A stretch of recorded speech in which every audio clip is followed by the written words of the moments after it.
Okay, before we get started, this is part 2 of 2. I started editing this whole video and it became a little bit too epic, a bit long, so I decided to break it up into 2 parts. So if you haven't already seen it, go and check out my first half build, which focuses mainly on the Prosound mods. And now this is the second half, which is looking at using the IPS screen.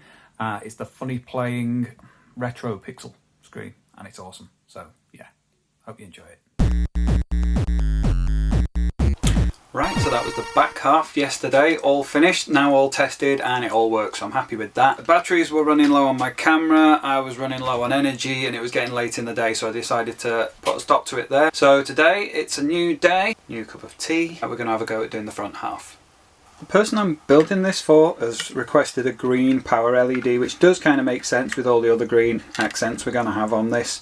Usually, because they're just 2 pins, you just put a bit of pressure on one side with your finger and carefully lever it out if you melt that point there, so hopefully that will work fairly easily here. I can feel that going. Don't remove it completely, just bend it over a little bit, then let that reset, and then I'll push it in the opposite direction and try and remove this one. There we go, feel that coming out there, and then the other side, and that's just dropped out. Right, let's see what I can find. Oh! What's this? Okay, that'll do us. The positive is that way, so it's going to go through here. There we go. Wiggle that down as far as I can get it. There we go, that's just gone through, and I'll try and get it as flat as I can. Give it a quick check with the PCB sitting in the case. That's good, that sits within that space. Clip off the excess wire. On. Yeah, happy with that. Do you know what, I'm going to do the speaker now because that is something I am bound to forget later on. We'll just pop these 2 wires through. There. One there, and we're all good. So LED and speaker are soldered on. I think that's it for soldering now as well. So this is the screen itself, which has one little connector here, and that will join onto this ribbon. I've got a couple of tiny wires, which suggests I've got some soldering to do, but I think it's like a capacitive touch thing. I am gonna have to look up some instructions for this because I don't know what I'm doing. So the screen is gonna sit in here, which means I'm gonna have to remove that. These 2 stick out a little bit. I'll probably have to remove this part too, so I'll Dremel all of those out. Then this adapter's gonna fit in, which is a 3D printed one, just sits in here, rests on there, and will secure the screen in place and keep it straight, hopefully.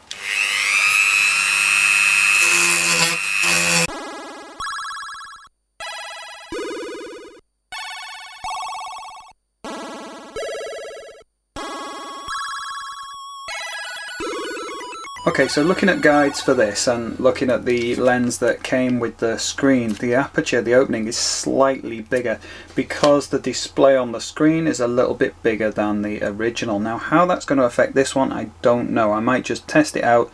If it appears to be a little bit too big, I can look at modifying that, or I can always fall back. I'd rather not, but I could always fall back on using this replacement glass lens, which has got the larger opening. However, in either case, the opening on this is not quite big enough. Now I've seen guides where people are marking out with pen on their Game Boys, but with it being a black shell, that's a little bit difficult. So what I've got is some masking tape, some washi tape, and I'm just going to put some down on here, a little bit away from the edge.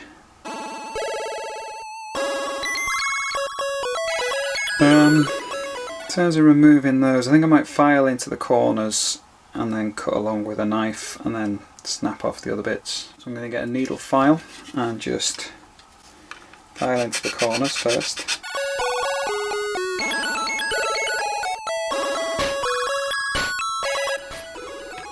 Get the knife.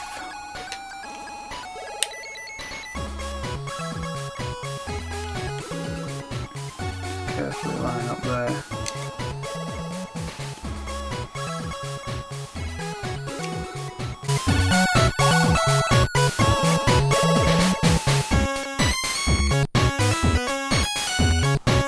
So once you've cut there, just a case of grab the bit and work your way along, snap those off. Pretty neatly removed there. Do the same on the other side.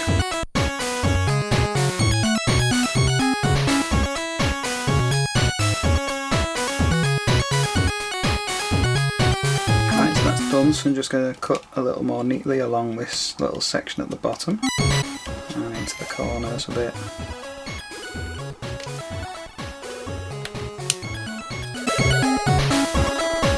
So that's all trimmed. Now I can take off the tape.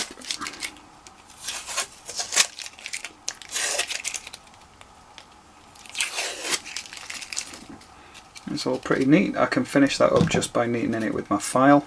And I think we're all sorted. Right, so I have trimmed the hole a little bit bigger for the screen, so that's ready to go in. I'm ready to start assembling all the parts for the front half. However, there's one curious thing. The kit included this little tiny rectangular metal plate and two little bits of Canon, which suggests I'm supposed to solder that somewhere. I have looked all over the place and I'm not sure what that's for. So I don't know, I'm in two minds. I might just leave it and try and do a bit more research and find out what that's for. All the guides I've looked for don't include it, so it should be fine if I just assemble it, but it might be for something quite useful. So okay, I didn't get this finished last weekend, so we're now on the following weekend. It's been a busy week. However, I have found out what the little metal bit and these two wires are for, and that's because with this kit, the ribbon can be used with a Game Boy Pocket and the original Game Boy. Now on the Game Boy, it comes with this contrast dial that has lots of different functions that we'll probably get to later, and we can change the brightness and the colour palette and everything else with that. But on the Game Boy Pocket it doesn't do that, because that's on the rear PCB. You're not replacing the whole circuit board on a Game Boy Pocket. So to make that palette changeable and things like that, this acts as like a little touch sensor.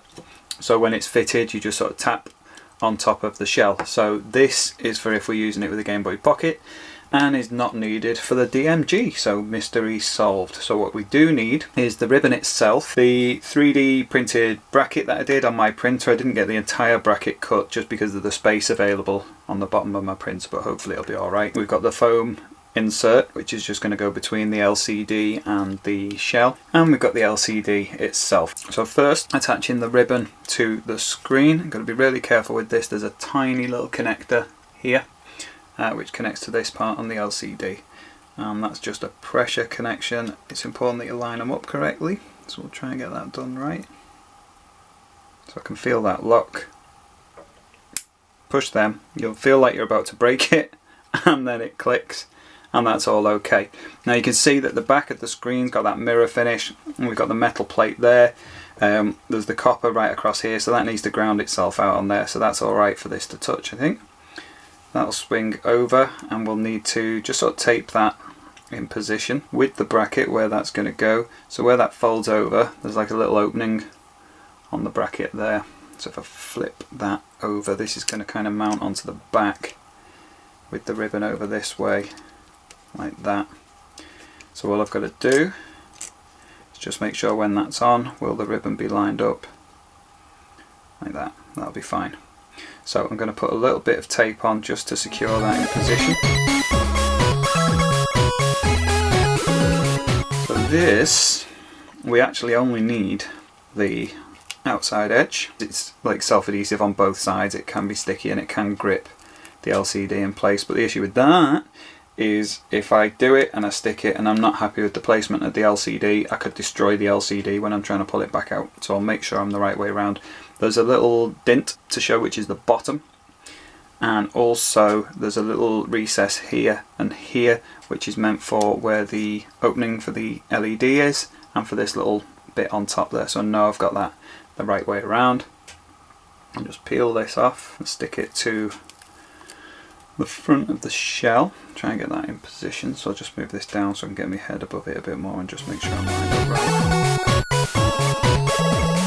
So getting it in position is a little bit fiddly. Main thing is I'll just make sure it's completely stuck down all the way around there. Now the screen has got this protective cover on it, which is about due to come off now because all the other stuff is in place.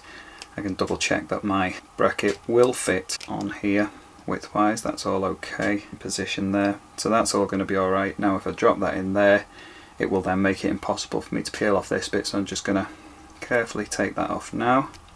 So it's covered in fingerprints now, which is okay, but I want to avoid it from this point. That's why I'm resting on this little bit of kitchen roll here. That's there. Screen's positioned okay. Just check with a spudger that we're located alright there, because I think with me missing the top bit off the bracket it may have a tendency to slide up a bit. So that's all okay, and because there's nothing glued there's not really much for me to worry about, and there's our screen. I can have a look both sides. Right, I think that's in place okay, hopefully. And as nothing's glued, if there's anything wrong it should be fairly straightforward to take out, which is definitely good. So we'll get our buttons in place.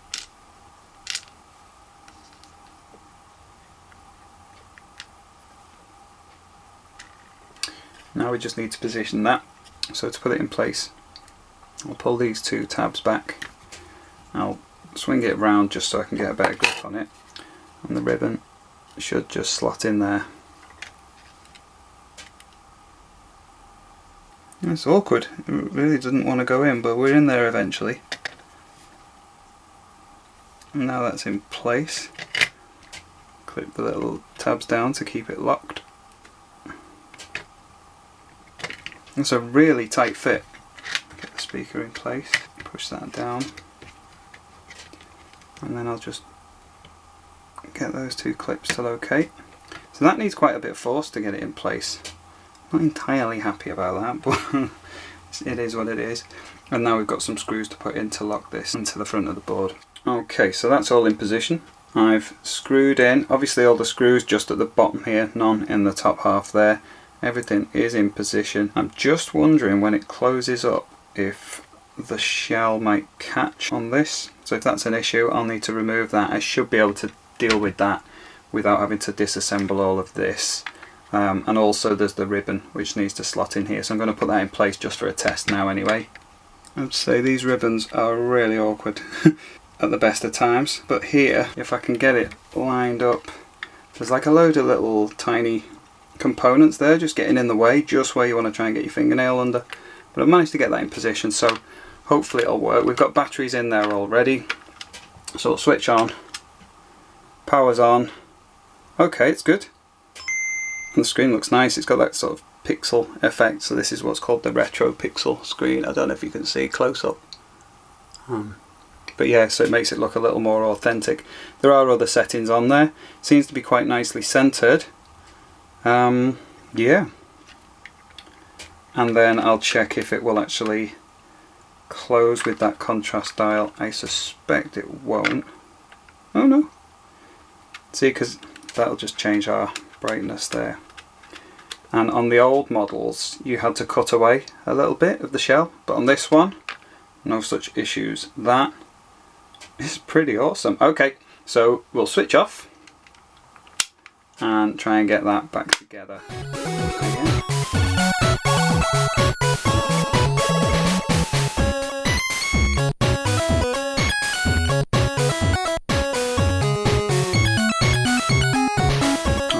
I'll just double check that the LED looks okay through there when we switch on. Oh, that's nice, it's quite visible, and everything seems to be lined up okay. You can just about see the display through there if I turn off, and that seems to be lined up all right.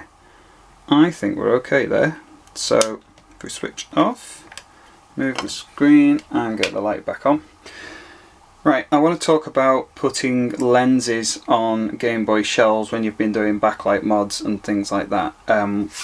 It's one of the easiest, simplest mods to do, and one of the most common as well, because one of the problems with the initial Game Boy was that, and like with the super glue on the front of this shell here, you can tell the original lens did have a habit of falling off, and you can buy replacement ones and put them on, but when you try and put them on, it's very, very difficult to get them in place without any dust. It's very difficult to get the dust out afterwards, but it's quite easy to intercept early on. First of all, give your screen a very careful clean if you've got any smudges on there, but try not to brush off or wipe off any little bits of dust, because if you can see specks of dust, then if I lift up, you might be able to see there's a couple of tiny ones on there. If you kind of just look from an angle, you'll be able to see them. And what I use is a little bit of very low tack masking tape. This is like washi masking tape. Fold it back on itself like a little loop like that, and you've got like a little surface that can kind of bend down, and that sort of picks up your little bits of dust, particularly with using the edge of the tape at the edge of the screen. And if it's very low tack, it won't leave any residue on your LCD. So that's the first step, is just make your way around and make sure you've lifted off any immediately obvious specks of dust that are either in the middle or around the edge of your Game Boy. Just have a light source over at the side, and then if you're looking at it from the side, it'll just pick up those tiny little dots. You'll see those, and you can lift those off. Now, a lot of what attracts the dust is a static charge, so you can have everything sat behaving itself really well, but a tiny little static charge will suddenly send everything rushing out onto your LCD where before you couldn't see it. So the first thing to do is, when you've got the initial specs off that you could see, switch on your Game Boy. That will switch on the screen, and you get an initial maybe static charge on the surface that could have disrupted or moved or disturbed any dust. So once that's switched on, then have a look, see if it's drawn any in place. All looks okay here. Maybe a tiny little bit in that top corner. So you just I mean, I'm holding it right far away like this, but you just very gently dab like that. And now you're ready to put on. Now, this is where I often see a step that I follow that a lot of people don't. Now, when you get these screen replacements, they have a protective film on the top surface of the lens, and sometimes on the back as well, just to protect that from any scratches.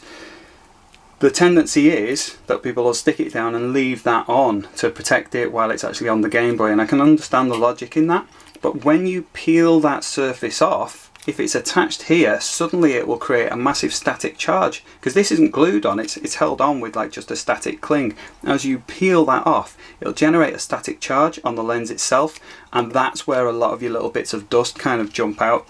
So with this one here, first of all, I popped it on just to test fit, because sometimes the lenses can be a little bit big for the shell depending on which manufacturer, or particularly like if you've got a cheap one off eBay or something like that, it doesn't always fit. So I would always check to fit, and if you've got these bits on, that makes it quite difficult. Secondly, I've already peeled off that so that when I do stick it in place, it's not going to generate any static charge and bring out any extra bits of dust. That's been switched on for a while. I'll just try switching off, mainly so I can see the LCD clearly and see if there's any little specks of dust. That is all okay. I'll switch back on. I'm going to peel off the backing here, which again might generate a little bit of charge, so I won't stick it straight away. I'll just have a little watch and make sure there's none I need to remove from the back of this. So there you go, we'll just remove that there. Carefully look and see if anything's adhered itself to the back. We'll just again be at an angle there. All seems to look okay. Last check on my lens, so we're all alright there. And then just drop that in. Don't apply any pressure yet, because if your lens is slightly smaller than your opening for your Game Boy, you might want to just slightly reposition it to make sure everything lines up right. That looks pretty good to me. Just smooth that out on the edges there. We're all in place. So that's okay there. We're looking in position, everything's centered, and if I look from all angles, no tiny specks in there at all. Quite happy with that. All seems to be fairly well centered. Right, so with that all done, I just went to change the colour. Now, although I could change the brightness before, like this, down and up, it started to catch a little bit here. I think from closing up the case, that's put too much pressure on that dial. So what I'm going to do is open it back up, just shave a little bit off the plastic here, and that should solve my problem.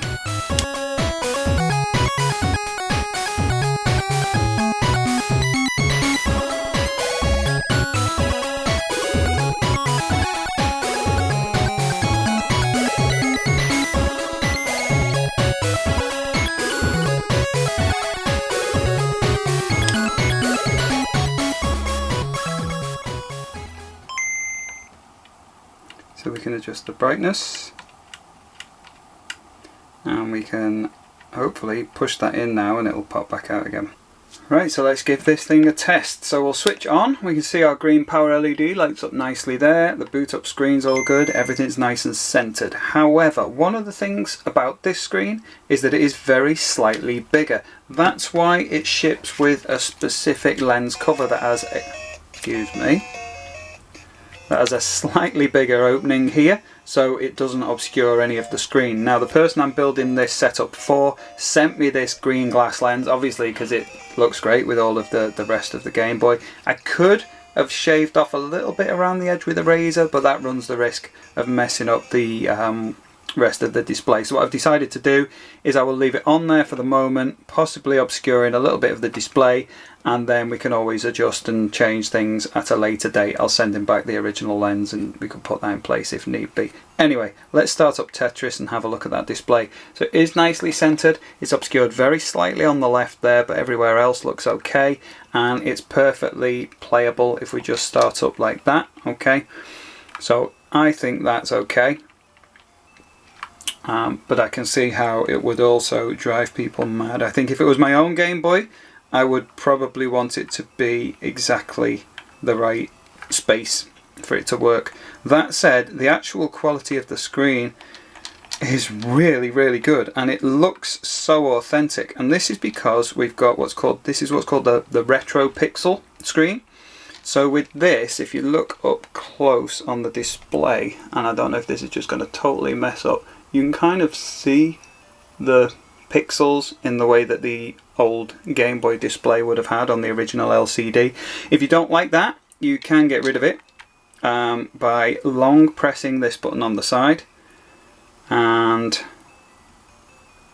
after 5 seconds it'll change to a solid display, which is much clearer, just looks a little bit less authentic. Also, if you just move that dial down or up, it will change the brightness of the display, but most interestingly, if you just press that button in once and then move the dial, you can cycle through. Let's try. I don't think that worked. Okay, let's see if I can get it to work this time. So you press that button in for a second, and then when you start to cycle through, it'll swap through all the different colour palettes. Let's find a green. There we go. And then we've got our whole display. So you can have it with the solid block colour, or again, if I press and hold that for 5 seconds, it'll swap back to that sort of original pixelated effect, which at first looks really strange after you're used to the solid colour, but after a little while it really does look quite authentic. It looks like the original Game Boy. So yeah, that's it. I'm going to swap it back again. I think I quite like the solid colour. Now, there we go. So we'll kill myself off and we'll look at something else. Now, this Game Boy is primarily going to be used for making music. So we'll try it with LSDJ.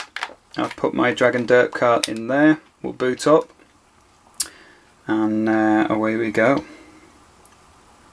So it obscures very slightly all the zeros down the side there. When we go into the other menus, there are some numbers obscured, so I think I might end up making some adjustments to that display at some point. But it's certainly very responsive and really clear. Looks great.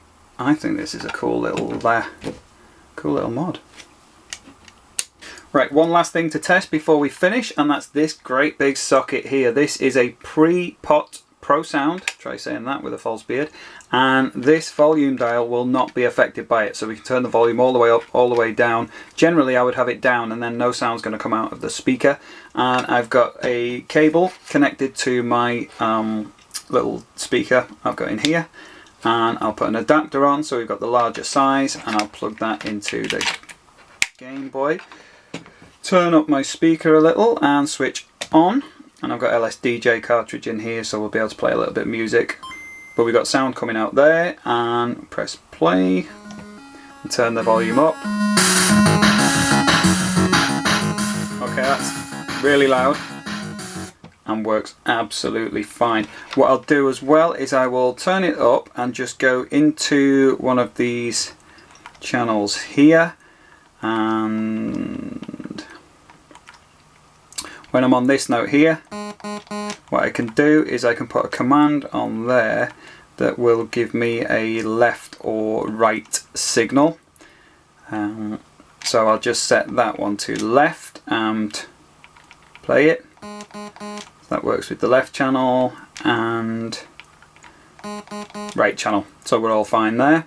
And I'll just delete that, go back out, and we're finished. So before I go off and take some photos, the finishing touch is this green matching cartridge, which we're going to go in and test out.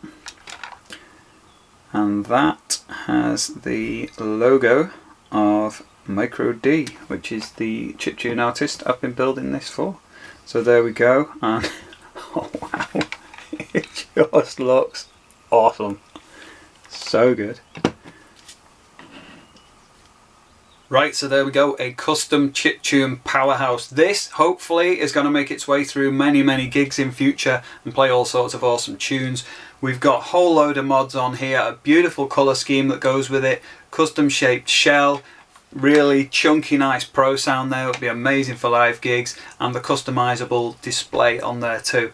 In terms of installing that, it was actually pretty easy once I understood how to do it. It frustrates me no end that manufacturers come out with these really cool mod kits and don't include instructions. So I've got to go searching for different people who've put together guides. And it's nice that there's a scene, but I don't know, it just makes sense to me if the people who were actually producing these let people know how to install them so they weren't ruining it and so they were doing it correctly. But who knows, maybe that will improve in future. But as it stands, I think that's a really nice Game Boy. Let me know what you think in the comments. And also what I'm planning to do is chop up some of the bits from this edit into some smaller, more digestible pieces, just highlighting a few different tips and techniques along the way. So I'll put those on YouTube in the near future and see what you think, see what sort of videos you prefer. In the meantime, thank you very much for watching. Subscribe if you want to see more like this, and I will see you next time. Bye.